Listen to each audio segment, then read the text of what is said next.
අයිබෝන් අපි අද කතා කරන්නේ ගිය අවුරුද්දේ ශ්‍රී ලංකාවේ මහ බැංකුවේදී ප්‍රධාන දේශනයක් පැවැත්වූ ආචාර්ය ශාමිනී කුරේ. ඉතින් ඒ දේශනය අහන්න කලින් අපි හිතුවා ආචාර්ය ශාමිනී කුරේත් එක්ක පොඩි කතාබහක නියැලෙන්න කොහොමද මේ අන්තර්ජාතික මූල්‍ය අරමුදලත් එක්ක මේ සිදු කරපු කතාවත් එක්ක ලංකාවේ ආර්ථිකය ගැන ඒ දැකපු කාලෙත් එක්ක කොහොමද ලංකාවත් එක්ක තියෙන්නේ මොන වගේ සම්බන්ධයක්ද කියලා ඩොක්ටර් කුරේට. ඉතින් එතුමිය ගොඩක් කල් ඇමරිකා එක්සත් ජනපදයේ ජීවත් වුණේ. ඒක නිසා සිංහල කතා කරද්දී සමහරලාට මේ කියන්නේ නිකන් අපි කියන ඔරිජිනල් සිංහලම නෙවෙයි සමහරලාට එන්නේ. ඒක නිසා ඒ ගැන පොඩ්ඩක් ඔළුවේ තියාගන්න. ඉතින් බොහොම ස්තුතියි ඩොක්ටර් කුරේ අපිත් එක්ක අද සම්බන්ධ වුණාට. බොහොම ස්තුතියි ලයන. මම මුලින්ම දැනගන්න කැමතියි කොහොමද ඔබතුමිය ආර්ථික විද්‍යා ශාස්ත්‍රයත් එක්ක සම්බන්ධ වුණේ? ඒක පොඩි කතාවක් තියෙනවා. 1970 75 අතර ලංකාවේ ආර්ථිකය බොහොම දුර්වල තත්ත්වයක තිබුණේ. මේ විදේශ විනිමය හිඟක් තිබුණා. ඉම්පෝර්ට් මේ තිබුණෙම නෑ.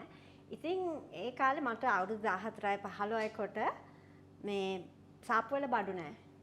මේ හැම දෙම කියන්නේ හාල්ද පිටිද සීනිද රෙදි හිතන් සමුපකාරයෙන් ගන්න තියෙන්නේ. ඒ පෝලිං ගහලා පෑ ගණන් පොලිමේ ඉඳලා සමහරකට ඉදිරියට ආවම බඩුත් නැහැ. ඉතින් මට හිතුණා මේ මොකද මේ ලංකාවේ මෙච්චර මේ මිනිස්සු මේ දුක් විඳින්නේ සිංගප්පූර් තායිලන්ඩ් වගේ රටවල එහෙම ප්‍රශ්න තිබුණේ නැහැ. ඉතින් මට හිතුණා මම ආර්ථික විද්‍යාව ටිකක් මේ තේරුම් ගන්න ඕනේ කියලා. මට මේ මොනවද වෙන්නේ කියලා. ඒකම ඉතින් මම හිතුවා ආර්ථික විද්‍යාව පාඩම් කරන්න ඕනේ කියලා. කොහෙද ඔබතුමිය ඉස්කෝලේ පාසල් ගියේ සහ විශ්වවිද්‍යාල කොහෙන්ද ඉගෙන ගත්තේ? මං පාසල් ගියේ මේ බිෂප්ස් කොලෙජ් කොළඹ. ඇත්තමයි මේ අගමැති හරිනි අමරසූරියගේ ඉස්කෝලේමයි.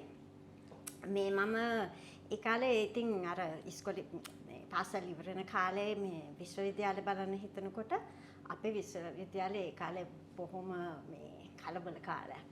බොහොම අමාරු කාලයක්. ඒක නිසා මං පිටරට යන්න හිතුවා. මේ අධ්‍යාපනයට. ඉතින් මේ මම ඇමරිකාවට හැමෝම යනවා. එංගලන්තයට මට ඕන නෑ ඇමරිකාවට යන්න. වෙනස් නේ. ඉතින් මම මේ විශ්වවිද්‍යාලවලට apply කරා. මාව හාවර්ඩ් යුනිවර්සිටි එකෙන් ඇතුළු වුණා මං. ඊට පස්සේ ෆස්ට් ඩිග්‍රී එක බැචලර්ස් එක මං එහෙ කරා. ඊට පස්සේ මට හිතුණා මේ ආර්ථික විද්‍යාව තව ජම්බුරට තේරුම් ගන්න ඕනේ කියලා මම ඩොක්ටරේට් එක PhD එක මේ හාවර්ඩ් යුනිවර්සිටි ඉකොනොමික්ස් ඩිපාර්ට්මන්ට් එකෙන්ම මේ ආර්ථික විද්‍යාව ඩිපාර්ට්මන්ට් එකෙන්ම ගත්තා මේ මගේ ඩොක්ටරේට් එක ඉකොනොමික්ස් වලින්. මම හිතන්නේ අපිට වඩා හොඳට සිංහල කතා කරනවා වගේ දැන් මගේ පළවෙනි කමෙන්ට් එකෙන් පස්සේ නෑ මගේ සිංහල මට ගොඩක් මතක නැහැ. කොහොමද ඊට පස්සේ අන්තර්ජාතික මූල්‍ය අරමුදලත් එක්ක සම්බන්ධ වුණේ? ඕකේ ඉතින් මං IMF කියනවා. ඔව් ඒක ලේසි શબ્ද කරන්න. මේ මං ඉතින් අර මේ පාඩම් මේ ඉවර වෙන කිට්වෙන්න ඉතින් මේ රැකියාව හොයාගන්න ඕනේ. ඉතින් මම මේ හිතුවා මට ඕනේ රාජ්‍ය මේ සේවක කරන්න කියලා. මට පුද්ගලික බැංකුවට එහෙම බැංකුවල වැඩ කරන්න කිසි උනන්දුවක් තිබුණේ නැහැ. ඉතින් මං මේ බැංකුවට IMF එකේ තමයි ඉතින් මේ ගොඩක් රටවල් වලට උදව් වෙන්නේ. ඒක නිසා මං මේ IMF එකේ තියෙනවා මේ ප්‍රෝග්‍රෑම් එකක් ඉකොනොමිස්ට් ප්‍රෝග්‍රෑම් කියලා.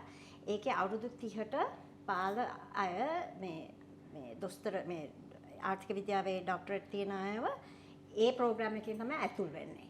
ඉතින් මං ඒකට ඇප්ලයි කරලා ඒකෙන් මං ඇතුල් වුණේ. IMF එකට. right. දැන් ලංකාවේ ගොඩක් කට්ටිය අන්තර්ජාතික මූල්‍ය අරමුදල නැත්නම් IMF එක කිව්වහම කියනවා මේ විදේශීය කුමන්ත්‍රණයක් කියනවා මේක ඇමරිකන් ඒජන්ට් කෙනෙක් කියලා කියනවා.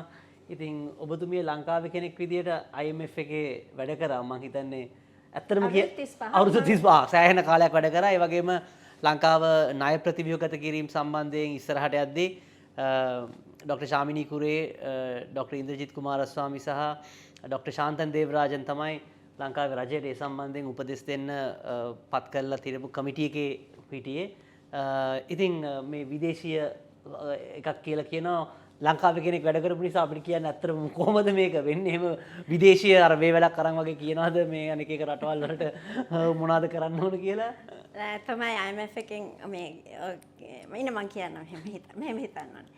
IMF එකේ ඉන්නවා මේ රටවල් 191ක් ඉන්නවා මේ සම්බන්ධ වෙලා. ඉතින් ඒක ඇත්තමයි IMF එක සමෝපකාරයක්. ඒක බැංකුවක් නෙවෙයි සමෝපකාරයක්. මේ රටවල් ටික එකතු වෙලා මේ උදව් කරනවා මේ රට ඒගොල්ලන්. ඉතින් මේ හැබැයි IMF එකට රටවල් එන්නේ සාමාන්‍ය මේ ප්‍රශ්න වලට නෙමෙයි.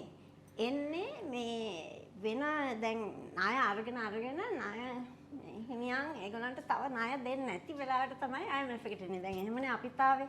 ලංකාවට ආවේ කවුරුත් අපිට ණය දෙනවා. ඉතින් IMF එක එනකොට බොහොම දුර්වල තත්ත්වයක රටවල් ඉන්නේ. ඉතින් රටවල් මේ සාමාන්‍යයෙන් ආදායම අඩුයි, වියදම වැඩි. ණයත් වැඩි.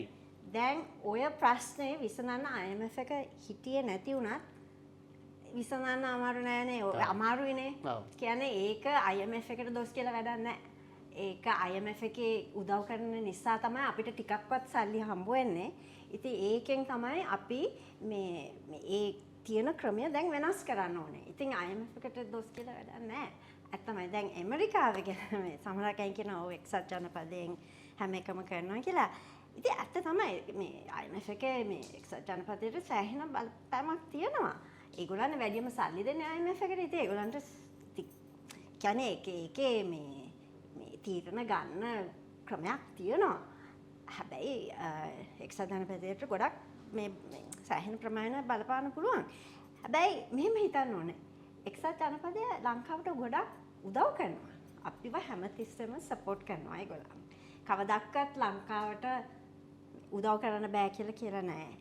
ඉතින් මං හිතන විදිහට එක්සත් ජනපදය මේ එහෙම මේ බලපානවා නම් අපිට මොකද ඒක අපිට හානියක් කරන්නේ නෑනේ. ඒක අපේ මේ තත්වෙට කිසිම ආදාළයක් නෑනේ. මේ I think අපිට හානි වෙන්නේ නැති නිසා අපි ඒක ගැන මේ බය වෙන දෙයක් නෑ. අපිව ඇත්තමයි මේ එක්සත් ජනපදය ගොඩක් සපෝට් කරනවා. හොඳයි. දැන් ලංකාවේ ජනාධිපතිතුමාට දැන් අලුතෙන් රජයක් පත් වෙලා තියෙන්නේ. මොනවා හරි ආර්ථිකය ගැන උපදෙසක් දෙනවා නම් මොකද්ද ડોક્ટર කුරේට කියන්න තියෙන්නේ? මම තුනක් කියන්න. තුනක් කියන්න. එකක් නෙවෙයි. එකකින් මදි මං හිතන්නේ අපි ඉන්න ප්‍රශ්නේ කියන අපිට තියෙන ප්‍රශ්නේ ගොඩක් තියෙනවා. මූල්‍ය විනිමය. මේ තුනක් කියන්න. මූල්‍ය විනිමය මේ යහපාලන උයි වෙළඳපොළ මේ තරංග. දැන් මූල්‍ය විනිමය ඉතින් දන්නවනේ අපිට ණය වැඩි ආදායම් මූල්‍ය විනිමය කියලා අදහස් කරේ ෆිස්කල් ඩිසිප්ලින් ෆිස්කල් ඩිසිප්ලින් එක. ඒ කියන්නේ මේ අපි අපේ බදු ආදායම ගොඩක් අඩුයි. ලෝකයේ අඩුම මේ බදු ආදායම තියෙන රට තමයි ලංකාව. ඉතින් මේ ඒ අපේ බදු ආදායම වැඩි කරලා ටිකක් පොසත් අයට දැන් ගෙවන්න තියෙනවා බදු. ඒක එහෙම ක්‍රමයක් තියෙනවා. ඒක කරන්න ඕනේ. වියදම් කරන්න ඕනේ අවශ්‍ය ඒවටමයි. සෞඛ්‍ය, අධ්‍යාපනය, පාරවල් හදන්න ඒවා. බොරු ඒවට වියදම් කරන්න එපා. දැන් යහපාලන අපි දන්නවා මොකද කියලා. අපිට මේ දූෂණ ප්‍රශ්න ගොඩක් තියෙනවා. ඒවා අතහැරලා යහපාලන ඕනේ. හැබැයි වෙළඳපොළ මේ තරංගය අපිට දන්නවද දැන් මේ සාමාන්‍ය මිනිස්සුන්ගේ ජීවන මේ වියදම අමාරුයිනේ. ඒගොල්ලෝ ගොඩක් වියදම් කරන්න තියෙනවානේ. හැබැයි පිටරට තියෙන මේ දැන් ලෝක වෙළඳපොලේ මිල ගණන් මෙහාට වඩා අඩුයි. දන්නවද? කියන්නේ සාමාන්‍ය බඩු වලට අවශ්‍ය බඩු වලට ඒ මොකද මේ අපිට මේ ආනයන කන්ට්‍රෝල් තියෙනවා. කියන්නේ මේ දෙතුන් දෙනෙකුට විතරයි පර්මිට් දීලා තියෙන්නේ. ඔව්. ඉතින් මේ ඔය ඒකාධිකාරියෝ ඉන්නවා. ඉතින් අපි සරම ගොඩක් ගෙවනවා ඒ බඩු වලට. ඒක එකක්. ඉතින් ඒක නිසා ජීවන වියදම මේ ගොඩක් මෙහෙ සාමාන්‍යයට වැඩි. අනිත් එක හිතන්න ඕනේ දැන් වියට්නාම්, කොරියා වගේ රටවල් දියුණු වෙලා තියෙන්නේ ඒගොල්ලන් එක්ස්පෝර්ට් කරන නිසානේ. අපනයනද කියන්නේ. අපනයනය කරනවා නම් ඒ ලෝක වෙළඳපොලේ හොඳට තරඟ කරන්න ඕනේ. මේ ආණ්ඩුවෙන් රජයෙන් උදව් ඉල්ල ඉන්න බෑ. ඒති එහෙම දියුණු වෙනවා නම් අපේ මේ බිස්නස් කාර්යොත් එහෙ ගිහිල්ලා හොඳට මේ වියට්නාම්, කොරියා, තායිලන්ත වගේ රටවල අය කරනවා වගේ මේ අපේ අපනයනය වැඩි කරන්න ඕනේ. එතකොට තමයි අපිට දියුණු වෙන්න පුළුවන්. ඉතින් ඒක නිසා අපි ඒක කරන්න උනන්දු වෙන්න ඕනේ. මම අහගත්තු ප්‍රශ්න ටික ලියාගෙන අර කතා කරගත්තු ප්‍රශ්න ටික ඉවරයි. දැන් මම හිතන්නේ හොඳට සිංහල කතා කරනවා. අපි try එකක් දීලා බලමු. තව එක ප්‍රශ්නයකට උත්තරේ ගන්න. හැබැයි සිංහලෙන් අමාරු නම් ඩොක්ටර් කුරේ ඉංග්‍රීසියෙන් නෑ මට ඉංග්‍රීසියෙන් කියන්නේ මොකද මම හොඳට මේක හිතලා වචන ටික තෝරගත්තා. නෑ මම හිතන්නේ වැදගත් දේවල් සෑහෙන ප්‍රමාණයක් කිව්වා ඒ කරුණු තුනට ෆිස්කල් ඩිසිප්ලින් එක නැත්තම් මූල්‍ය විනය තියාගන්න. ඒ වගේම මේ යහපාලනය කියන්නේ අපිට දූෂණ වංචා සෑහෙන ප්‍රමාණයක් තියෙනවා. ඒව අඩු කරගන්න අවශ්‍යයි. ඒ වගේම වෙළඳපොළ තරඟකාරීත්වය නැත්තම් අපි නිතරම කතා කරන කම්පිටිටිව්නස් එක තියාගන්න ඕනේ. ඒකට ඉම්පෝර්ට් වලට රෙස්ට්‍රික්ෂන්ස් දාගෙන බෑ. මොකද ඒකෙන් තමයි අපිට අඩු මිලට මේ ලෝකෙන් දේවල් ගන්න පුළුවන්. දැන් ඩොක්ටර් ඇඩ්වයිස් කරද්දී මේ ඩෙට් ක්‍රයිසිස් එකට ගිහිල්ලා තියෙන වෙලාවේදී අපි when we were in the debt crisis in 2022, I think you were called by the former president. I was actually called by Gotabaya Rajapaksa. What was the situation like? How did the negotiations moved ahead? And can you, since you were pretty much in the, if I can call it the war zone, because things were quite tough here, and lot of expectations and also lot of how shall I say, lot of disappointment was also there in the local context. What was the, what was the condition of the negotiation room like? How does it happen? Because people outside doesn't understand. They think the IMF comes and they dictate like you do this. But how actually this negotiation takes place? You have been in many negotiation rooms. Many. I worked, I just tell you, I worked 35 years in the fund. Many countries. I worked on Mexico, I worked on the United States, they didn't borrow, but I worked on Korea, Estonia, Zimbabwe, Rwanda. I mean, I can tell you it happens the same way, which is the IMF comes and put balanoa, Lankawe, then you have to look at you examine the fiscal accounts. කියන්නේ පොත බලනවා අපේ කොච්චර වියදම් තියනවද කොච්චර ආදායම් තියනවද ඔව් මේ බොරු නම්බර්ස් දෙනවා නම් IMF එක ඕවා හොයන්න යන්නේ නැහැ. ඉතින් රටවල් ඒක කරන්න ඒක මේ රූල්ස් තියෙනවා IMF එකේ බොරු කියන්න බෑ. ඉතින් ඒක බලලා දැන් කොහොමද කියලා මේ ප්‍රශ්නේ විසඳන්නේ ඒගොල්ලෝ they discuss with the authorities නේ. ඒ කියන්නේ මේ officials like discuss කරනවා. දැන් ගොඩක් තියෙනවා තමයි මේ ගොඩක් detail තියෙනවා. ඉතින් අපේ මේ secretary to the treasury, governor central bank ඒගොල්ලන් හැම එකම එකලා ප්‍රෝග්‍රෑම් එකක් ලෑස්ති කරනවා. දෙන්න මේ දෙපැත්ත එකට කරන්නේ තමයි IMF එකේ ඇඩ්වයිසර් කෙනෙක් වගේ. මේ අපි හදන්නේ නැහැ අපි මම කියන IMF එකේ පැත්තෙන් හදන්නේ නැහැ මේ අමාරු කරන්න රටකට. උදව් කරන්නයි හදන්නේ වෙන කවුරුත් උදව් කරන්න. ඉතින් ඒ කාමරේ කිව්වම කාමරේ ඉතින් කොහොමද මේ ප්‍රශ්නේ විසඳන්නේ කියලා. දැන් වෙලාවකට ඉතින් මේ ටෙන්ෂන් තියෙනවා. ඇයි මොකද මේ රටට ඕනේ පුළුවන් තරම් අඩු ඇඩ්ජස්ට්මන්ට් කරන්න. IMF කියලා නෑ ඒක මදි කියලා. ඉතින් ඒකේ ටිකක් කතා කරලා ඇග්‍රී කරන්න ඕනේ. ඉතින් ඒක තමයි උනේ. තමයි IMF එක ආවේ නෑ ජූනි මාසෙ වෙනකන්. මේ ඒගොල්ලන්ට තිබුණා ටිකක් ප්‍රශ්න ලංකාව එක්ක. මොකද ඊට ඉස්සෙල්ලා ප්‍රෝග්‍රෑම් එක ලංකාව කැඩුවා. ඒගොල්ලන්ට කිව්වෙවත් නැහැ. කියන්නේ නැතුව නිකන් අයින් කරලා දැම්මා. ඉතින් අපි හොඳට මේ සැලකුවේ නැහැ IMF එක ගිය ප්‍රෝග්‍රෑම් එකේ. ඉතින් ඒගොල්ලන්ට හිතුණා මේගොල්ලන් ඇත්තට මේ දැන් සීරියස්ද කියලා. කියන්නේ ඇත්තට මේ කතා කරන්න ලෑස්තිද කියලා. ඒගොල්ලන්ට ටිකක් සැකයක් තිබුණා. හැබැයි ඒගොල්ලන් ඊට පස්සේ ඉතින් මාරු වුණානේ මතකද මේ ඇඩ්මිනිස්ට්‍රේෂන් එක මාරුණානේ ගෝතාබය රාජපක්ෂ ප්‍රෙසිඩන්ට් වුණාට යා මාරු කරන්නේ සෙන්ට්‍රල් බැංක් ගවර්නර් මාරු කරා සෙන්ට්‍රල් බැංක් ට්‍රෙෂරරි මාරු කරා. ඒව මාරු කරාම තමයි ඒගොල්ලන්ට හිතුනේ දැන් මේ රට සීරියස් කියලා. ඒක තමයි මේක වුනේ. ඉතින් එතකොට මේ ගොඩක් නෙගෝසියේෂන් වල අනිත් එක මේ අපේ ණය බේරන්න ලංකාවට මම කියන මේ අපේ ට්‍රෙෂරි සෙක්‍රටරි අපේ මේ සෙන්ට්‍රල් බැංක් ගවර්නර් ගොඩක් උනන්දු වුණා. මොකද කොච්චර මේ අපිට තියෙනවනේ දැන් ණය මියන් ගොඩක් මේ චීන විතරක් නෙමෙයි මේ බැංකු බොන්ඩ් හෝල්ඩර්ස් ගොඩක් අය ඉන්නවා මේ නෙගෝෂියේට් කරලා ඒක මේ ක්‍රමයක් නැහැ එක ක්‍රමයක් නැහැ ලෝකේ නැහැ එක ක්‍රමයක් මෙහෙම ණය බේර ගන්න. ඉතින් ඒ හැම ණය තියෙන හැම එක්කෙනාට ගිහිල්ලා කතා කරලා එකතු කරලා පැරිස් ක්ලබ් කියලා එකක් තියෙනවා. හැබැයි දැන් චීනේ පැරිස් ක්ලබ් එකෙන් මේ ඒකට සම්බන්ධ නැහැ. ඉතින් ඒවා සේරම කරන්න ඒක එච්චර වෙලා යන්නේ. ඕක දැන් මේ ළඟදී ප්‍රයිවට් මේ බොන්ඩ් හෝල් මේ බොන්ඩ් ප්‍රයිවට් අය ඇග්‍රී කරා අපේ මේ ණය මේ රීස්ට්‍රක්චර් කරලා අඩු කරන්න. ඒගොල්ලන් ඇග්‍රී කරා. ඉතින් ඒක කරන්න දැන් බලන්න අවුරුදු දෙකක්වත් ගිහිල්ලා ඇතිනේ. ඔව්. ඉතින් ඒකට වෙලා යනවා. මගේ අන්තිම ප්‍රශ්නේ මම තවත් අමාරුයි දාන්න සිංහලෙන් මේ very ගාති ප්‍රශ්න but you can answer in English if you prefer. Okay? That's perfectly fine. Do you have an opinion about the debt restructuring, because it's a conversation at the moment. There was one conversation that 95% debt to GDP ratio, which was based in the IMF debt sustainability analysis, whether it is reasonable after this restructuring, 95% after about 10 years from where we started, whether it's adequate enough for us to become sustainable. What is your view? Are we still, are we out of the woods with this debt restructuring, or do you still have concerns?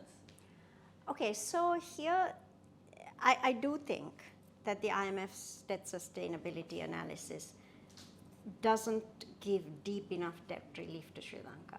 I do think that is true. I have been writing about it and showing the tax ratio, how much of interest payments go, take up tax revenue, right? So we have to devote a lot of tax revenue to interest payments. Even in the year 2029, we have to spend about 40 to 45% of our tax revenue. If we get to 14% of GDP in tax revenue, 15% of GDP in total revenue, that's the target, right? Even if we get there, about 42% of our tax revenue will go to pay interest. Now, a lot of that is domestic interest. It's not only foreign interest, okay? I mean, a good chunk of that is domestic. But if you have a proper DSA, you should be really much lower than that, because most countries, even today, are much lower than that. So that's a problem. Also, our export to GDP ratio, also, debt service to exports, that ratio of debt service to exports is also too high. So therefore, what I would say is the problem is there, and our only solution we have is to grow fast. That's why I said we have to be like a Vietnam or a Korea and really grow at 6 to 7% of GDP, not for 1 or 2 years, but for 10 years. Now, what I think there's a misconception is that you can renegotiate the DSA. I think there's a bit of misunderstanding on that. You cannot. You cannot, because the IMF, this is a very much studied, negotiated. It took years to get the current DSA methodology, okay? So we are the first middle income country to go through with it. Now, it's not that IMF never reviews the methodology, but it doesn't do it on a country by country basis. Otherwise, every country will be out there renegotiating the debt analysis. So the IMF will wait to see how many countries come up, then they'll review it. Maybe after about 10 years, they'll review it, and they may or may not change those methodologies. So, I mean, you can't just countries can't come up and say, oh yeah, I'd like to renew. You can't. And so the solution, though, that Sri Lanka has is to grow really fast, because then the debt diminishes, right? The 95% debt to GDP ratio that you talked about, if you have a higher GDP, that'll be lower. So you can either work on the numerator or the denominator, right? So I'm saying grow the economy, and for other reasons, right? I mean, we want to be better off, all of us. So why not grow fast? And for that, you need a market-oriented, export-oriented economy. Absolutely. My final question. I'm not going to tire you after this question. On the debt sustainability analysis, what is it? Because I know what it is, but for the benefit of the viewers, because they don't know, they think it's a report. What is it like? What is it entails? Like, is it the 95% debt to GDP ratio, the gross financing needs, the interest to the revenue ratio? What is it comprised of? Because people get all when they say we are going to renegotiate the debt sustainability analysis. If they need to know what is in what form it is, even for you to negotiate or even to suggest a methodology. Just take us Just a- through like how So is it is done. now. DSAs are done for every country that has an Article 4 consultation. That is every country. The 191 countries get a DSA. Okay, United Kingdom gets a DSA. Yes. USA, Everyone gets gets a a DSA. Right? Why? Because it's a tool to analyze the fiscal sustainability of countries. So that's why I say you can't just on a whim change it. It's a methodology that, like, it has fan charts, it has probabilities, it looks at shocks. So it is a ex ante, like, it's not meant for crisis countries. It's actually a standard methodology. If I may ask, so every country, do they follow the same methodology for every country? Yeah, the methodology is the same, but the parameters, that is the actual values they use, it's calibrated to the country and it's calibrated to the history of that country or countries similar to that country, right? And it has probability ranges. So it's a very complex tool. You can look at it it's on the IMF's website, but it is very complex and it involves a lot of judgment. So that's where I think maybe the judgment was a little bit harsh on Sri Lanka, and you can question it, which now if I look at a model, okay, fine, it gives me ranges of probabilities. But what I do for my years of training is I look at certain ratios. Do they look reasonable? And I'm saying for Sri Lanka, the interest to tax ratio is too high. The debt service ratio to exports, the external debt service, I should say, external debt service to export ratio is too high. That tells me it's not enough. But there are other metrics one could use.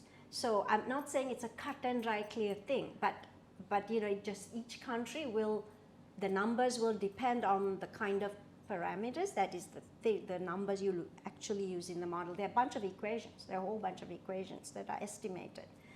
So it's not, kind of one or two things. Now it puts out 4 variables, right? The debt to GDP ratio, the gross financing needs, the external debt service to GDP, like that there are 4 of them, and then the financing during the program, right? Or during that period, is it adequate? So it looks at all of that. But so what I'm trying to say is you can get into the methodology and try to understand it, but it's very complex. So, but the numbers are not picked out of hat. I mean, they do estimate from Sri Lanka's past history, similar countries' past history, what's the export elasticity, import elasticity. So, it's quite a complicated model.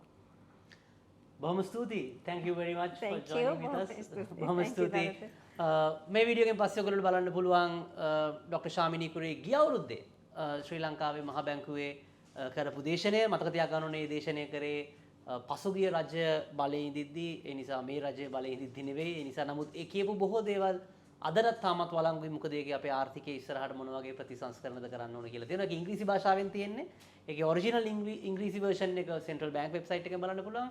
මේ video එකෙන් පස්සේ යන එකෙන් ඔයගොල්ලන්ට Sinhala subtitles එක මේ video එක බලන්න පුළුවන්.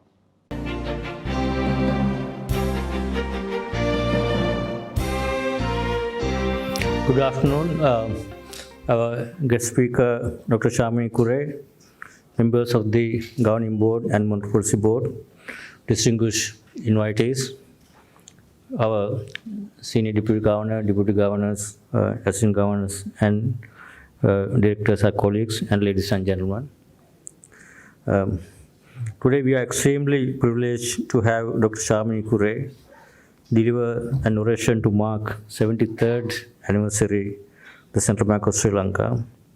In fact, when we were looking for speakers, we certainly came into our mind Dr. Sharmini Coorey, Sri Lanka's very reputed personality. When united, I'm happy that she happily accepted the invitation for this important oration. On behalf of this Central Bank, I welcome all of you to its anniversary oration on the topic, as you mentioned already, the way forward, price stability and prosperity need good governance. This is, in fact, a very timely topic for all of us as we navigate through historic economic crisis that eventuated a complex mix of policy measures, structural reforms, and institutional reforms that we have never witnessed before. Price stability and prosperity are intricately linked, and they both rely heavily on the foundation of good governance. Price stability, often achieved through effective monetary policy, ensures that the cost of goods and goods services remains predictable, raising confidence among businesses and consumers. This predictability enables economic growth as it encourages investment, job creation, and long-term planning. On the other hand, the good governance, characterized by transparency, accountability, and effective regulation and policymaking, plays a vital role in maintaining price stability by promoting sound monetary and fiscal policies, prudent regulation, and the establishment of the rule of law. Moreover, when governments are transparent and accountable, they build trust among investors, which further promotes economic prosperity. In a sense, price stability and prosperity thrive in an environment where good governance provides the necessary checks and balances to create a robust and sustainable economic system. This is why I think this topic is very timely. Let me also very briefly delve into Sri Lanka's recent initiatives to promote good governance. Amidst its worst economic crisis, Sri Lanka embarked on an ambitious journey to implement many of the reforms needed to instill good governance. The legislative framework introduced by the Central Bank of Sri Lanka Act is one of the major steps towards this end. We don't know if we have a new act. The new Central Banking Act would reinforce price stability going forward while enhancing transparency and accountability. Further, the legislative reforms in the banking sector are ongoing. This is also one of the key responsibilities. With the planned full revision of the Banking Act in consultation with our partners, IMF World Bank, which is expected early next year to be fully implemented.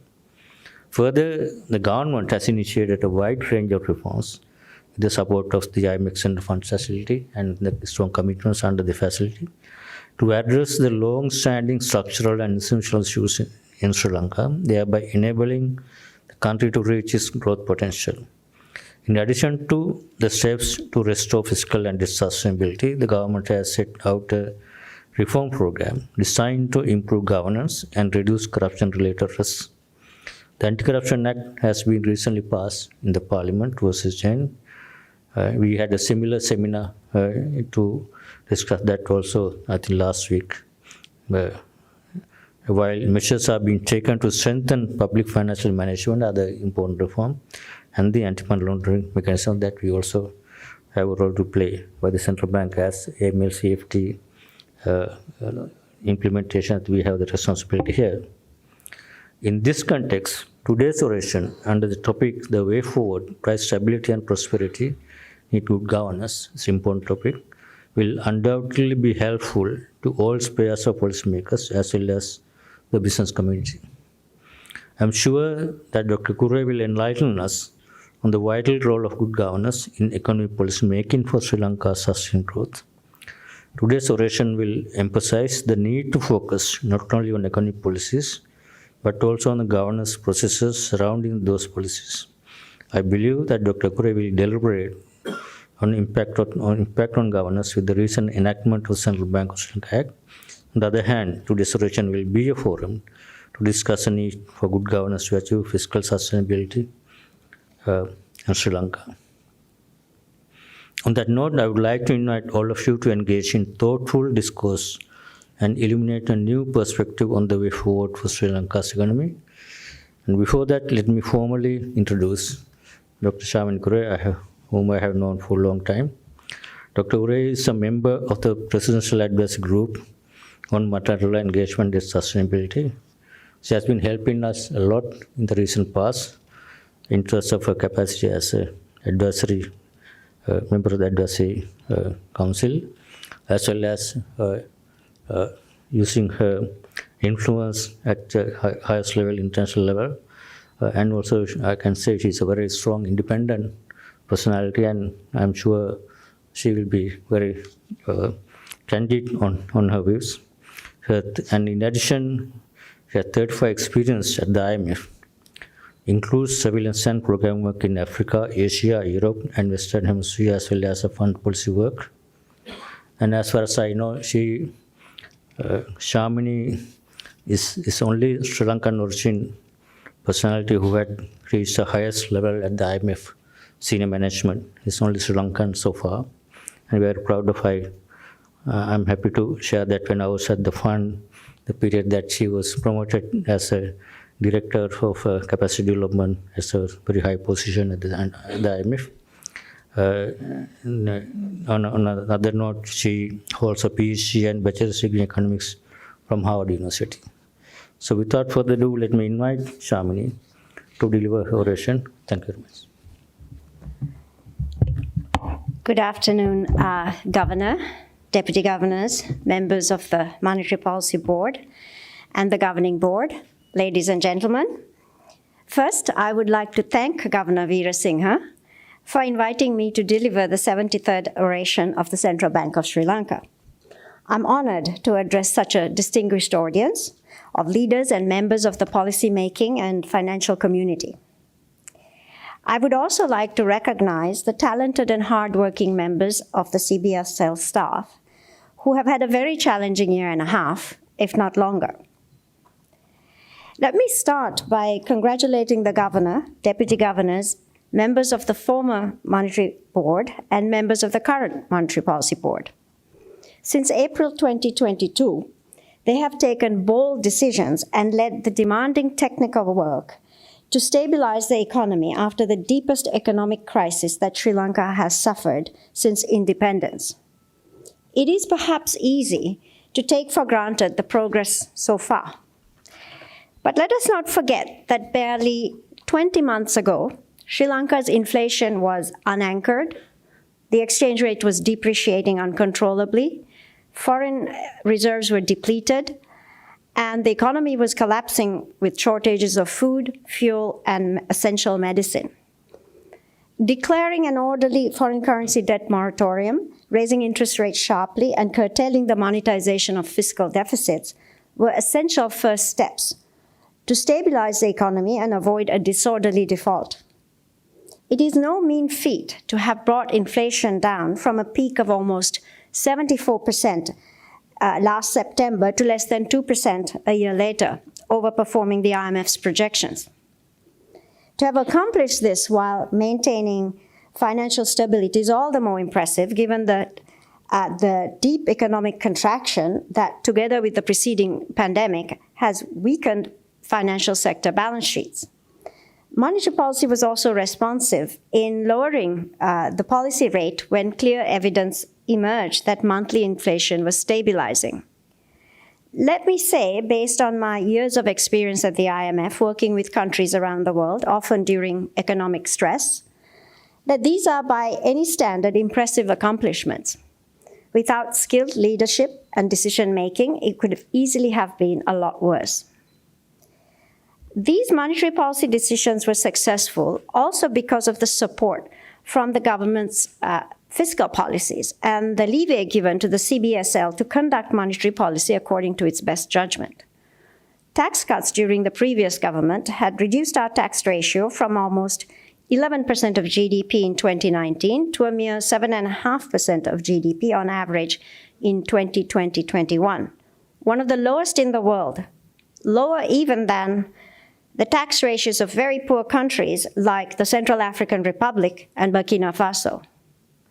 With interest payments taking up 73% of government revenue and the overall fiscal deficit of almost 12% of GDP on average in 2021, the fiscal position was simply not sustainable. The government took decisive and necessary action to increase tax rates, bolster tax collections, and implement cost recovery pricing in energy. It has tightened spending to generate the needed improvements in the primary fiscal balance in line with the IMF-supported program. These were difficult decisions and politically unpopular, but they were necessary. Unfortunately, the ship that is the national economy cannot be turned around quickly. So people tend to blame the corrective policies and the policymakers who are doing the right thing rather than the reckless policies of the past that are the fundamental cause. Such is the unenviable position of policymakers who step in to rescue their countries from a crisis. So you have my sympathies. So what now? Significant progress has been achieved, but we are in a low-level equilibrium with output well below potential. This crisis is not yet over. The only way out is to grow at a rate of about 5 or 6% a year in a sustainable, inclusive way. Without such growth, we cannot escape our high debt burden even after a successful restructuring. And because the debt burden lies with the public sector will need to contract, not just this year, but also in the decade ahead. So growth will need to come from the private sector and be export-oriented given our foreign exchange needs. There is simply no other option. Much remains to be done to get the economy on such a dynamic growth trajectory. Nor should we take for granted that having achieved low inflation, that inflation will always stay within the CBSL's target of 5%, or that progress in the fiscal area will continue. Our post-independence economic history is full of stop-and-go policies and brief victories over instability that are not sustained. We cannot afford yet another replay of that familiar script. Why not? Well, this time really is different for 3 reasons. First, in all our previous bouts of macroeconomic instability, our public debt ratios have stayed below 80% of GDP. Tax revenues have never been as low as they were in 2021, and we had never defaulted on our debt.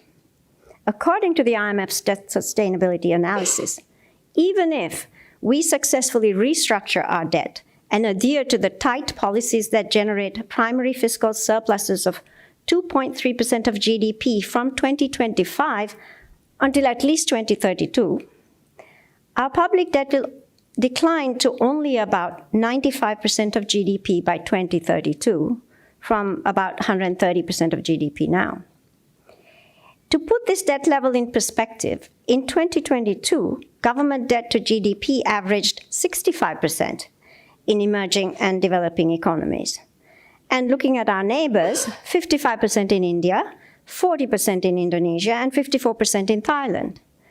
So unlike in the past, where we muddled through with debt to GDP ratios of around 60 to 80%, the baseline debt ratio will now be much higher.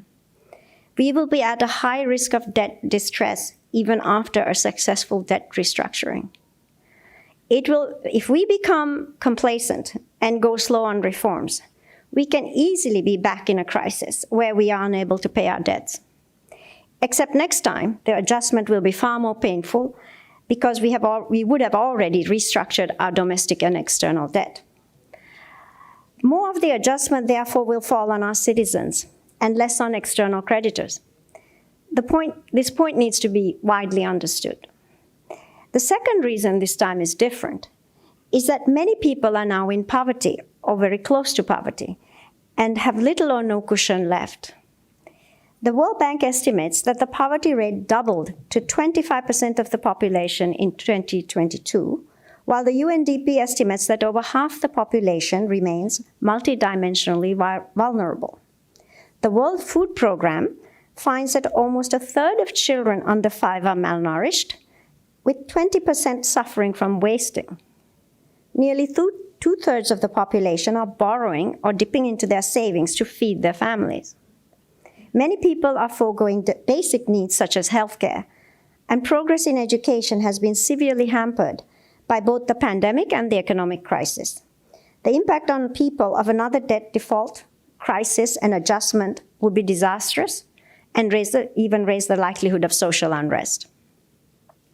And third, Sri Lanka is suffering from a damaging outflow of skilled professionals who are the backbone of economic recovery and growth. These professionals are leaving not merely because of taxes, as is often said. They have lost hope that the poor governance and pervasive corruption that Sri Lanka has been mired in for decades will be effectively addressed. They don't see a future in a country where the state interferes with practically every aspect of economic life, and politicians and public officials who engage in gross corruption are never punished. Another crisis will turn this outflow into an exodus.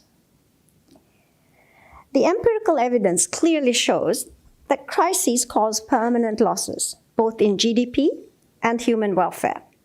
Countries that undergo multiple crises, think Argentina, stagnate compared with countries that have steady growth over a prolonged period. Boom-bust cycles leave countries worse off. We should not try to get out of our current low-level equilibrium through fiscal policies that give a short-term boost, but will land us in another debt crisis a few years down the road. We will also be vulnerable for many years to exogenous shocks, such as a rise in global food and energy prices, particularly from the ongoing war in Ukraine and the Middle East, higher world interest rates, a poor agricultural harvest, or a natural disaster. In addition, we will need to invest considerable resources in adapting to climate change and preserving biodiversity. We are on a knife edge, and there is simply no room for slacking off or policy reversals. But with focus and effort, we can set ourselves on a road to sustained growth and inclusive prosperity. So what is the way forward? How can we avoid repeating our history of inconsistent stop-and-go policymaking? We have discussed for years what is needed for sustained growth: fiscal discipline, an open trade regime that encourages exports, competitive markets, modernized labor laws, adequate infrastructure, and such as efficient electricity, transport, and ports. So it's no mystery. Why don't these things get done? I believe that our fundamental problem is poor governance, and that unless we address governance problems head-on, we will never durably overcome our economic problems and prosper. My thesis today is that when we discuss economic policies, we should focus more squarely on the governance around those policies and not just on the policies themselves. So what do we mean by good governance? There is no standard definition, but people know bad governance when they see it. Certainly, not a day goes by in Sri Lanka without the newspapers reporting some instance of bad governance. Let me, for today's purposes, use the definition by UNESCAP. They define governance as, quote, the process of decision-making and the process by which decisions are implemented, unquote. And the principles of good governance include accountability, transparency, adherence to the rule of law, responsiveness, effectiveness, and efficiency. My point today is that we need to be more explicit, not just about economic policies, for instance, whether an interest rate or a tax rate should be increased or decreased, or a particular public enterprise privatized or not. We also need to be explicit about the process by which those policies are decided and implemented. It is very likely that if we improve the process, that is, we make policymaking and implementation more accountable, transparent, adhere to the rule of law, and so on, the resulting policies will improve as well. It is also likely that if we have good policymaking processes and strong institutions, good policies will continue even if the politics turns bad. I do want to acknowledge that getting to good governance is no simple task.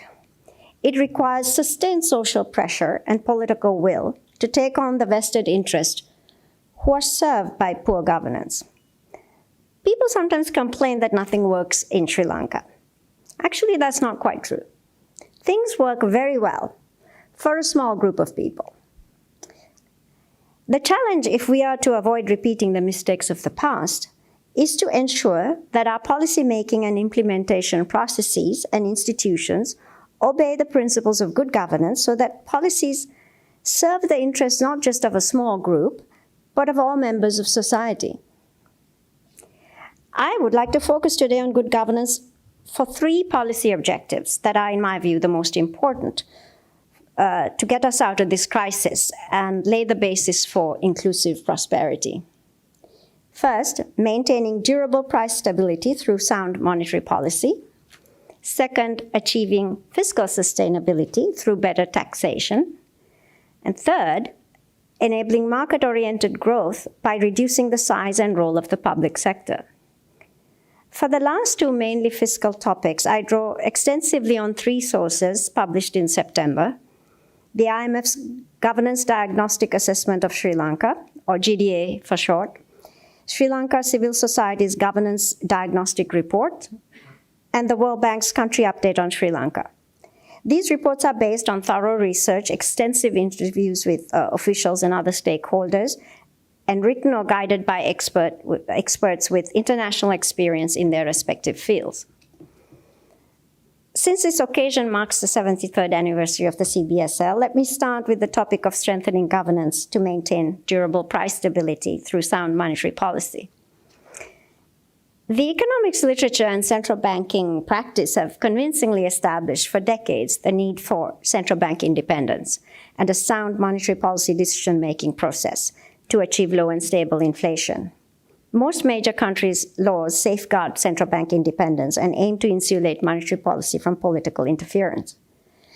Indeed, one of the oldest of such laws, the US Federal Reserve Act of 1913, recognizes this need explicitly. It specifies to that end that the Federal Reserve may buy and sell US Treasury securities only in the open or secondary market. It was recognized then, over 100 years ago, as it is now, that direct financing of the government would leave decisions over monetary policy open to political interference and undermine the goal of low inflation while creating risks to economic and financial stability. This year's passage of the Central Bank Bill of Sri Lanka Act is a very significant milestone on the path to achieving good governance in the conduct of monetary policy. The Act explicitly recognizes the central bank's independence.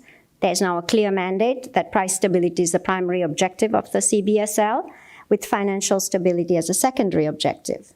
Inflation targeting with the flexible exchange rate is established as a monetary policy regime. A critical feature is that there are no longer any government officials in the monetary policy decision-making body, the Monetary Policy Board, nor on the governing bodies, which oversees everything else.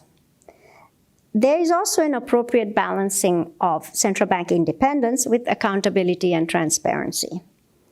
The inflation objective is specified by the Minister of Finance, who would be an elected representative. The Monetary Policy Board is accountable to Parliament through the Minister to deliver on the inflation objective and provide a public explanation if inflation falls outside the agreed range for 2 consecutive quarters. The board is also mandated to issue a public statement after each policy meeting to explain the monetary policy decision in the context of economic developments and forecasts. In addition, the CBSL has to issue a public inflation report every 6 months, explaining its inflation projection and key risks to the projection. Contrary to the concerns that emerged during the parliamentary debate, these features of the law provide for much greater accountability than in the past. The operational independence that the central bank has been given to achieve the target assigned to it should not be confused with being unaccountable, quite the opposite.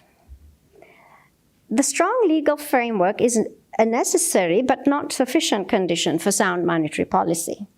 Legislation must be reinforced by practice and the creation of a strong culture. An important responsibility for the newly constituted boards, the distinguished members of which are here today, will be to create the practice and culture of good governance under the new legal framework. In particular, given Sri Lanka's past, it will be important to ensure that the Monetary Policy Board takes policy decisions on solid technical grounds with a clear focus on the price stability mandate. The technical grounds would be based on the CBSL staff's economic modeling and analyses, combined with the board's collective judgment on the likely evolution of inflation. Insulating the conduct of monetary policy from fiscal and political pressures will be the hallmark of a good decision-making process, especially in the upcoming election year. And this is not only the responsibility of the CBSL. Everyone, including political actors, will need to create the culture of respecting the CBSL's operational independence and the integrity of its decision-making. Central bank independence needs to be supported by our social and political culture. The newly independent CBSL will also need to promote a culture of transparency. The new law includes key features such as post-meeting public statements, regular inflation reports, statements in anticipation of significant shocks, and answering to Parliament. While many central banks publish inflation reports and post-meeting statements, they are not all equally illuminating. Some statements are anodyne, avoid addressing substantive issues the decision-making body grappled with. But others, such as those by the Nordic central banks, the Bank of England, and the Fed, inform the public about the substance of the issues the policy committee discussed. They give a sense not only of the balance of risk to inflation, but also how the committee sees the likely stance of its policy rate looking forward. Transparency is a must-have, not simply a nice-to-have in an inflation targeting regime. Clear explanations of how the Monetary Policy Board sees inflation risks and how its actions will keep future inflation within the target range are needed to anchor inflation expectations of financial markets and the public so that the actual inflation stays within the target range. Transparent communication may initially be met with some confusion and misinterpretation, but over time, both financial markets and the public will learn how the Monetary Policy Board assesses inflation risks and how it is likely to react to shocks. This will help the CBSL keep inflation within its target range, even when the economy is subjected to significant shocks.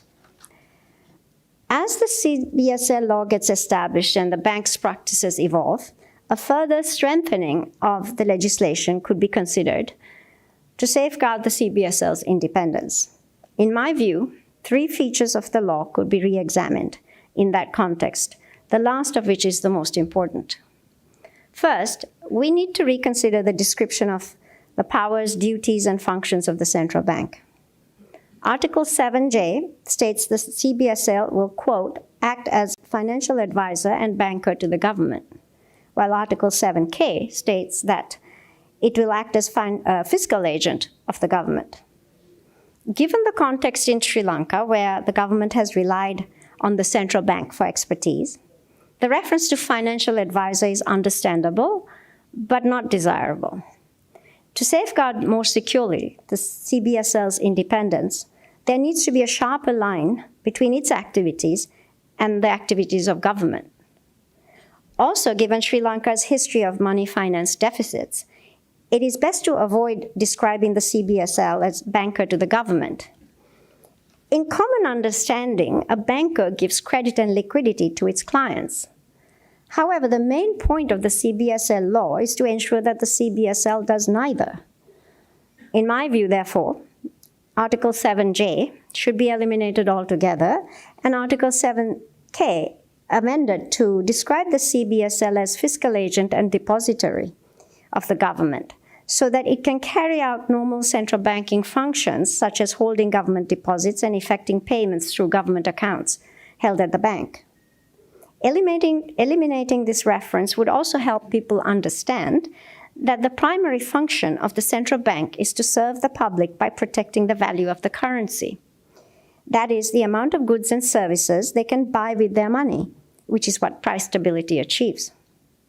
Let me make clear that protecting the value of the currency shouldn't be misunderstood to keeping the nominal exchange rate constant. A flexible exchange rate is essential to absorb shocks to the economy and facilitate the adjustment of relative prices, the so-called real exchange rate. The focus of the central bank needs to be on the price level as a whole, not just the traded component of it. A second strengthening given Sri Lanka's history is to consider ring-fencing even more tightly the requirement imposed by the Supreme Court that the government should have access to direct central bank financing in emergency circumstances. The central bank's job, including in emergency situations, is to provide liquidity to the market as a whole, not to the government in particular. For instance, the US Federal Reserve intervened in financial markets during the September 11 terrorist attacks in 2001, the global financial crisis in 2008, and when the COVID pandemic hit in early 2020. If the government has an emergency financing need, it can and should issue short-term treasury bills in the market. If the market is short of liquidity, the central bank can provide liquidity through the market through various means, such as reverse repo operations from the banking system and/or the liquidity support facility to stabilize financial conditions. This is different from providing direct financing to the government. Third, and most importantly, the size of the Monetary Policy Board should be reduced, in my view, to 5 or 7 members and not include the members of the governing board. Let me hasten to add that this has nothing to do with the current members of these boards, all of whom are enormously qualified and distinguished. My point is about the structure of the decision-making bodies from a good governance point of view. Why do I say this? First, the conduct of monetary policy should be seen mainly as a technical function, carried out by people with specific expertise in economics and finance. With the exception of the governor, having the same membership across 2 boards mixes this very specific function with oversight functions, which belong to the governing board and which require a broader range of expertise, including banking, legal, accounting and audit, and risk management. Second, it's important to isolate the monetary policy decision, which affects the entire country, from the governance function, which is specific to the central bank. To give an example, monetary policy decisions should not be influenced or even appear to be influenced by how it might impact the balance sheet and profitability of the central bank, which comes under the purview of the governing board. Third, a large monetary policy making body dilutes the transparency and accountability that is critical for the effective inflation targeting regime. It is difficult, in my view, to hold a group as large as 11 people accountable for a policy decision. A 5-member board headed by the governor, comprising 2 deputy governors and 2 independent experts from outside the central bank, would be more nimble and cohesive. Finally, and most critically, it is highly unusual for the externally appointed members of a monetary policy body to outnumber the members from the central bank staff. In fact, I couldn't find a single example of such a structure in a major central bank. This feature potentially opens the CBSL to political interference. A more common structure where the number of central bank staff is matched by outside members allows a governor to cast the deciding vote if there is an even split between insiders and outsiders on a monetary policy decision. It thus places a greater degree of accountability on the governor when reporting to Parliament and the public. The current structure of the Monetary Policy Board, where other than the governor, there are 2 central bank staff members and as many as 8 outside members, is in my view problematic, given the policy decisions are taken by a majority vote. A future government could exert political influence over monetary policy decisions by swamping the board with political appointees. This, in my view, seriously threatens the independence of the CBSL and needs to be rectified. Let me now turn to good governance to meet the second policy objective, that I said I would address, namely achieving fiscal sustainability. Professor Lawrence Summers of Harvard University likes to say that IMF stands for "it's mostly fiscal." This could certainly be said of Sri Lanka. The source of almost all our economic problems is our collective inability to impose fiscal discipline and adequate standards of governance on both the central government and the larger public sector. Our successful Asian neighbors who have had IMF-supported programs, India, Korea, Thailand, Malaysia, have avoided resorting repeatedly to the IMF. We, on the other hand, have gone 17 times to the world's lender of last resort. They say cats have 9 lives. Sri Lanka seems to have at least 17. The bottom line is that we need to stop relying on the lender of last resort. We are like a diabetes patient who refuses to give up their sugar-laden diet and repeatedly ends up in the emergency room. And then some people even blame the emergency room doctor, the IMF, for the severity of the treatment needed to save us. Having achieved some semblance of macro stability, the biggest danger now is that we will do what we have often done in the past.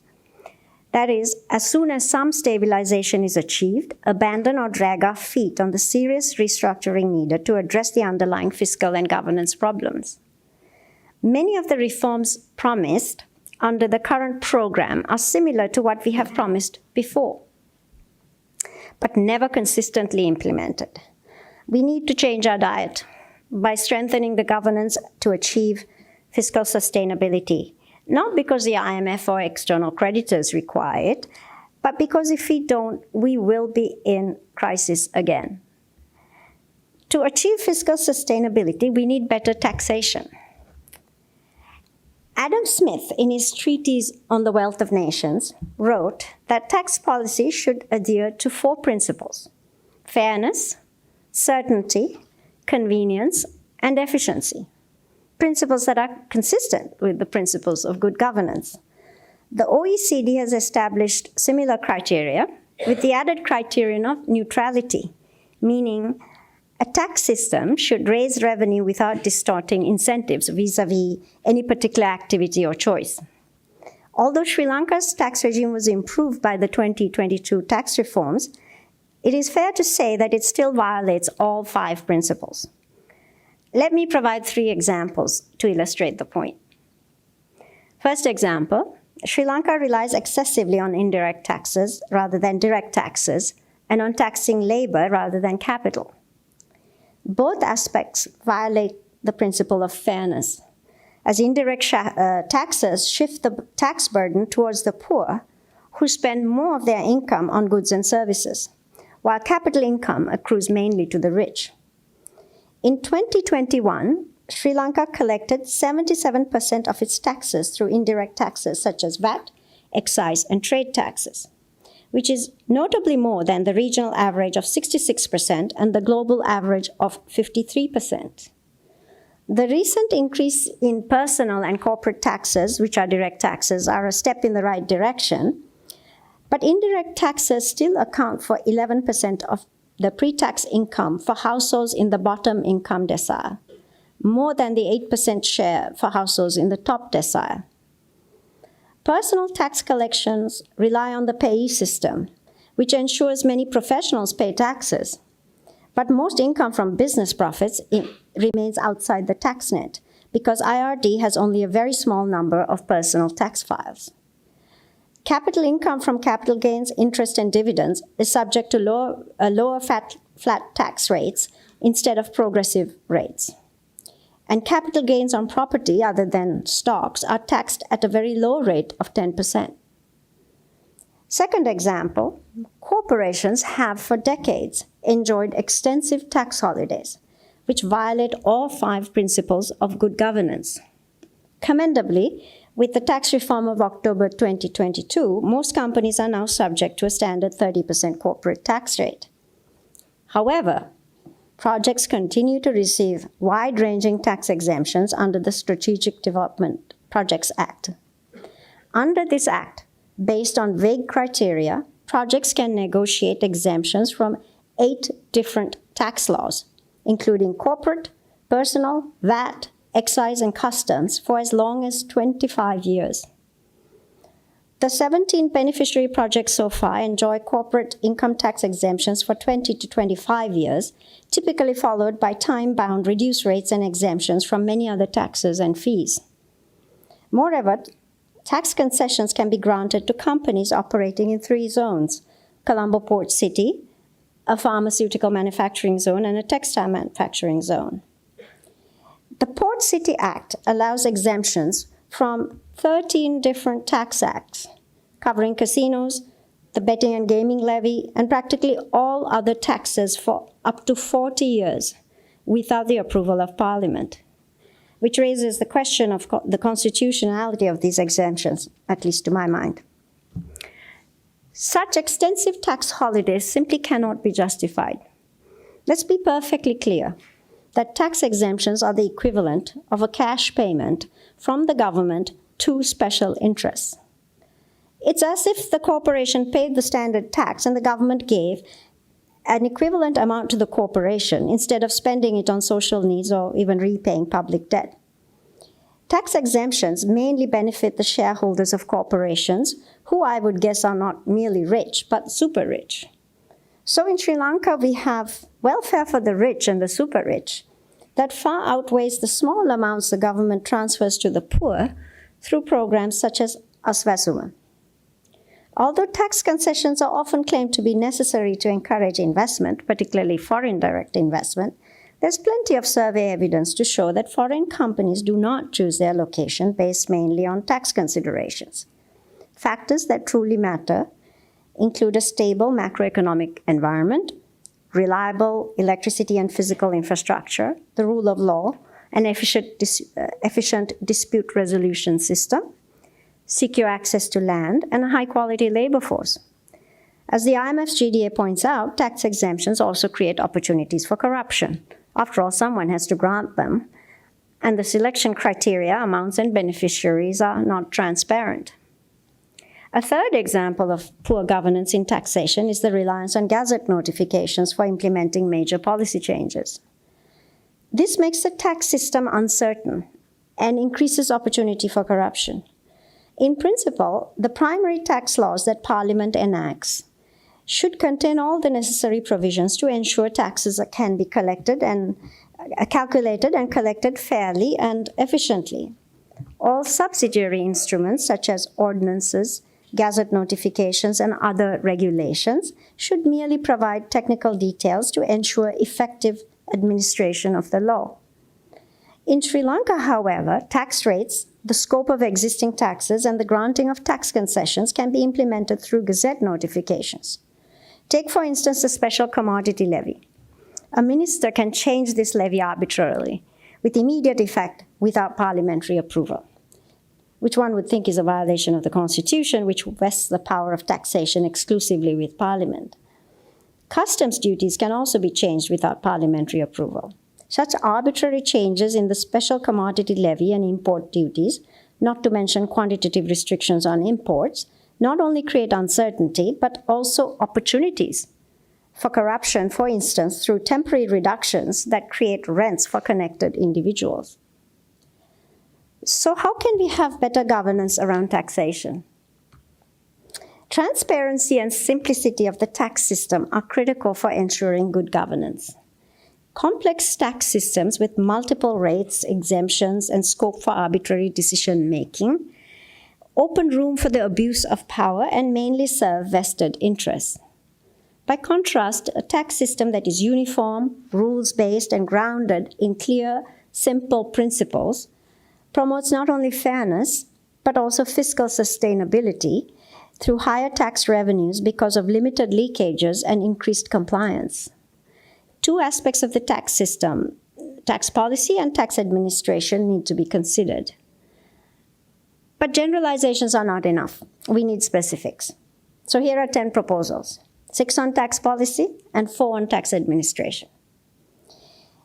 To improve governance on tax policy, we should first pass an overarching tax law requiring tax rates to be set in a uniform, non-distortionary manner. Any deviations or exemptions from the standard schedules would need to be justified through an impartial cost-benefit analysis by the Ministry of Finance that is published and presented to Parliament for approval. All corporations, foreign and domestic, including those operating in special zones such as Port City, should be subject to the internationally agreed global minimum tax of 15%. It is time to end Sri Lanka's misguided and irrational addiction to tax holidays.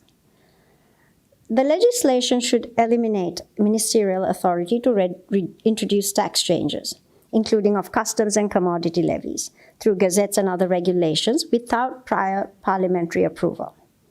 It should require revenue losses from tax changes to be matched by fiscal measures, offsetting fiscal measures.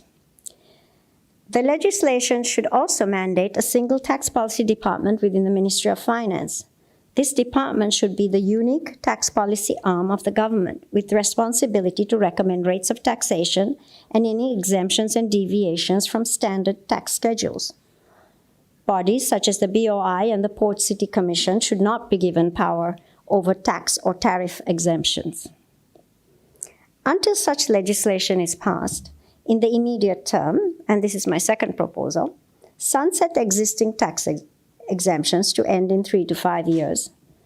If performance criteria in terms of investment and job creation had been set at the time the exemption was granted, discontinue the exemption until the corporation has proved that it has met all criteria. Third, abolish the Strategic Development Projects Act and the Special Commodity Levy Act. These are both terrible pieces of legislation. Fourth, suspend granting tax concessions under the Port City Act, Colombo Port City Act, and bring any proposals for new tax concessions under the Ministry of Finance. Amend the Port City Act to make this a permanent feature. Fifth, create a single tax policy department within the Ministry of Finance even before formal legislation is passed. Transfer authority to that department to design and evaluate customs duties, excise taxes, and new tax concessions, including in Port City, based on clearly defined criteria. Require the department's prior approval for any tax change implemented through gazettes and other regulations until the overarching tax law is passed. Also publish on a public website the department's impartial cost-benefit analysis of every tax law amendment, concession, and new tax act. Sixth, the Ministry of Finance should independently quantify all existing and new tax expenditures under the various tax acts every year, including revenue foregone in each port, city, and other project, and report them in a transparent, disaggregated format on a public website. Turning to tax administration, Sri Lanka will never achieve fiscal sustainability and inclusive prosperity without much better tax administration, including tackling tax evasion. Like better tax policies, better tax administration is largely a matter of political will to take on vested interests. To quote the GDA, Sri Lankan Revenue Administration has a reputation of being highly prone to corruption and rent-seeking. Both customs and IRD officials acknowledge the rampant state of corruption in their institutions with little risk or consequence of exposure, and similarly few, if any, consequences when corruption allegations are made, unquote. The report goes on to say, quote, there's virtually no culture of integrity observed, with corruption allegedly found at every level. The revenue departments, that is IRD, Customs, and Excise, are predominantly closed institutions with little, if any, employment mobility into and out. They are reluctant to change, particularly given strong union influence, and hamstrung with building skills and expertise needed for the modern economy, with IRD unable to recruit specialist information technology staff and data analysts needed to move away from the corruption-prone embedded work practices. Given that Customs and IRD employ about more than 4,000 staff, it's not a matter of staffing levels, but a question of modernizing skills and expertise levels. This assessment is probably hard for some to hear, but it is critical for the nation's future that corrective action is not postponed. Such corrective action should include, continuing with the 10 proposals, 7, strengthening the management of the revenue departments and oversight by the Treasury Secretary and the Auditor General.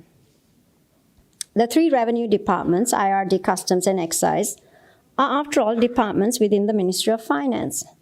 It is ultimately the responsibility of the Minister of Finance and the Secretary to the Treasury to supervise them properly. 8, prioritizing the large taxpayers unit. Staffing and empowering this unit with skills needed to track and minimize tax evasion by the super-rich is essential. Sri Lanka is not short of skilled accountants, auditors, IT, and finance professionals that are needed, but successive governments have for years dragged their feet on this matter. 9, reduce opportunities for corruption by digitizing tax collections by Customs, Excise, and IRD, including by fully operationalizing the RAMIS system. Tax audits should be required to be based on transparent compliance risk criteria. And finally, passing a tax administration act that applies to all taxes and contains provisions to effectively deter corruption by imposing strict penalties, including criminal charges, on taxpayers as well as tax officials for offering or taking bribes or aiding tax evasion. Let's move on to the good governance on the third policy objective of enabling market-oriented growth by reducing the size and role of the public sector. Sri Lanka's public sector is large, and two areas in particular, public procurement and state-owned enterprises, hinder growth by distorting relative prices and obstructing market competition. They also divert fiscal resources from social and anti-poverty needs. The government is the largest purchaser of goods and services in the domestic market, and public procurement affects pricing and the availability of key items such as fuel, electricity, and medicines.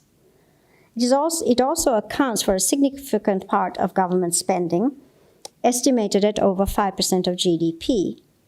Yet, shockingly, Sri Lanka has no public procurement law. Instead, in principle, all government procurement needs to be carried out in line with the Cabinet-approved 2006 procurement guidelines. But given ad hoc and frequent revisions, there is no unified, updated version of the guidelines and manual.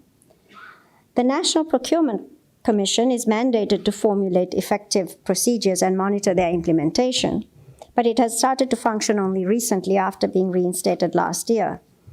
Procurement processes are complex, but in the end, the Cabinet essentially has unconstrained discretion on procurement. The practice of accepting unsolicited private-public partnerships proposals for large infrastructure projects also contributes to poor governance. These are often approved outside the budget process without assessing the fiscal implications and outside the 4-year public investment program that is supposed to reflect the government's policy priorities. Unsolicited proposals typically involve a single bidder with the procurement guidelines, and the procurement guidelines do not cover PPPs. The GDA notes that procurement irregularities include, quote, the lack of procurement planning, not using relevant procurement procedures stipulated by the procurement guidelines, inadequate competitiveness in the selection procedure, accepting unsolicited proposals for high-value projects, poor contract management, lack of knowledge and capacity of the officials in procurement, poor monitoring and weak external oversight, and incomplete coverage of independent complaints mechanisms, unquote. Procurement irregularities by state-owned enterprises have also been identified by COPE. All these governance deficiencies do not only create a significant corruption opportunities, but they also thwart the development of competitive markets and firms. Some steps to improve governance in procurement would be to, most importantly, enact a public procurement law that reflects international good practice. Move all public procurement transactions to an e-government procurement system by end 2024. Empower the National Procurement Commission with a clear mandate, authority, and responsibilities, including oversight of unsolicited PPP proposals. And finally, increase transparency by publishing information, updated every 6 months, on public procurement contracts above a certain threshold, identifying those that were assigned without a competitive tendering process. Turning to restructuring state-owned enterprises, there are over 400 state-owned enterprises that engage, some would say interfere, in practically every sphere of economic life, employ a sizable part of the labor force, and constitute a significant drain on public finances, and pose risks to the financial system because of non-performing loans. 4 SOEs in particular, the CPC, the CEB, Sri Lankan Airlines, and the Road Authority, have required large subsidies from the budget. About 130 SOEs are engaged in commercial activities that are likely better done in the private sector. There is general agreement that the large SOE sector inhibits the development of competitive private markets and the proper allocation of public resources. Quoting the National Transformation Roadmap of June 2023, many of these enterprises have garnered a monopolistic position in the market, hindering private investment. Price fixing, inefficient management, and poor entrepreneurship have weakened public finances, turning these institutions into national burdens that are dependent on the taxpayer, unquote. And as the Secretary to the Treasury said in a recent public speech, quote, SOEs are vulnerable to mismanagement and corruption as well because of potential conflicts of interest between the ownership and policy-making functions of the government and the undue political influence on their policies, appointments, and business practices. It is observed that their internal control, monitoring, and governance frameworks are inadequate to deal with these problems. The GDA also notes, quote, extensive government regulation in core sectors such as agriculture, electricity, and construction restricts market-based accountability and generates extensive opportunities for top officials to direct state resources to privileged private parties, unquote. Fundamental reform of the governance of SOEs is urgently needed to durably address these problems. The SOE reform policy that Cabinet approved earlier this year establishes a sound basis to improve SOE governance.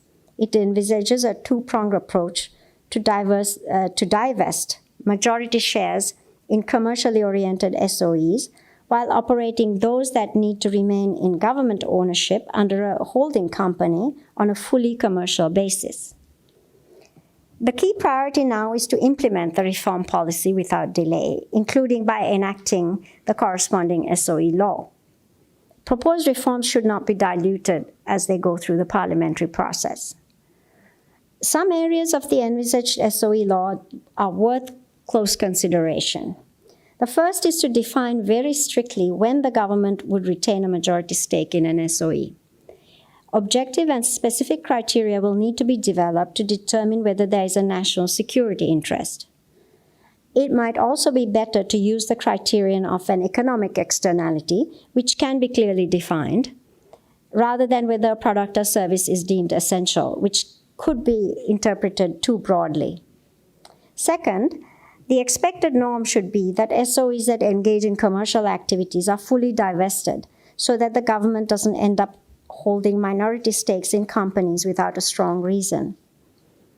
Third, and most critically, the SOE law should ensure that the political independence, professional competence, and personal integrity of the holding company board and the advisory committee that would oversee the board.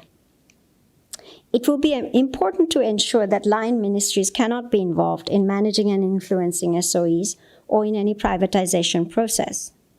Requiring SOEs to float at least some shares in the Colombo Stock Exchange or even a stock exchange abroad may be an effective way to ensure they conform to governance and financial reporting norms required of listed private companies. In conclusion, I have discussed today the importance of good governance to achieve durable price stability and prosperity, which is an aspiration of all Sri Lankans. A main point I want to make is that this crisis really is different.